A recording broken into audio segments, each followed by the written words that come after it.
some kid. That's some kid. That's some kid. That's some kid. That's some kid. That's some kid. That's some kid. That's some kid. That's some kid. That's some kid. That's some kid. I see you. That's some kid. That's some kid. That's some kid. That's some kid. That's some kid. That's some kid. That's some kid. That's some kid. That's some kid. That's some kid. That's some kid. That's some kid. That's some kid. That's some kid. That's some kid. That's some kid. That's some kid. That's some kid.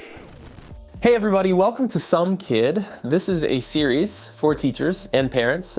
Honestly, some students could get a lot out of this as well, in which we're going to be going through the novel Charlotte's Web by E.B. White and discussing 7 principles that apply when you're trying to transform your students from just a kid or a student into some kid. Just like in the book Charlotte's Web, Charlotte is involved in transforming Wilbur from just a pig to some pig.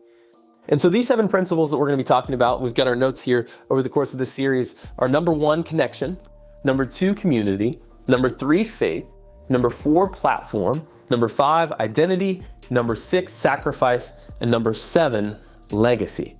And so we're really excited to walk through this with you, but I have a very special guest for this particular series. This is my mom. You can also call her Mrs. Smith. And my mom, she has been a teacher. You retired after teaching how many years? 30 years. After teaching 30 years, she retired. You taught primarily? I taught 14 years middle school and the rest high school. Okay, in language arts or in reading. And so, one of the reasons that I wanted to bring you into this particular study is because this study is about how do we better connect with our students? How do we transform our students' lives? How do we transform how they see themselves?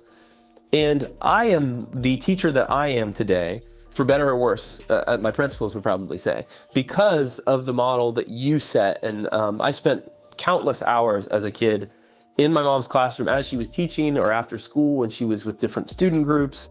I was just, as a teacher's kid, you just live in the classroom for a good chunk of your day. And so I got to see what you did in action. I also, for 1 year, had you as a teacher. You were my sophomore English teacher, which was fun. And you were a great teacher. And my mom, to keep things simple, my mom, I can say this easily from interacting with so many people, she is a beloved teacher in our community because of the way that she was able to connect with students and just really show them that they were somebody, that they were some kid.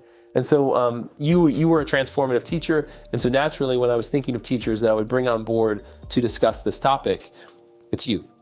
Now, to keep on theme for this book, we are currently sitting in a farmhouse, but this isn't just any farmhouse. This is your house, and this is the house that I grew up in. This house was, I believe, originally built in 1867, yeah. 1868. So it's an older farmhouse, but it's very well built. They actually built the house with the trees, the timber that was around the house. Yes, so this house is built with like from the surrounding forest. And there's just no better setting than to be sitting in a farmhouse with an iron stove, discussing a book that takes place on a farm. And so we can't wait to dig into this with you. We hope you get a lot of value out of this series. And let's just dive straight in. You ready? Yes. All right, let's do it.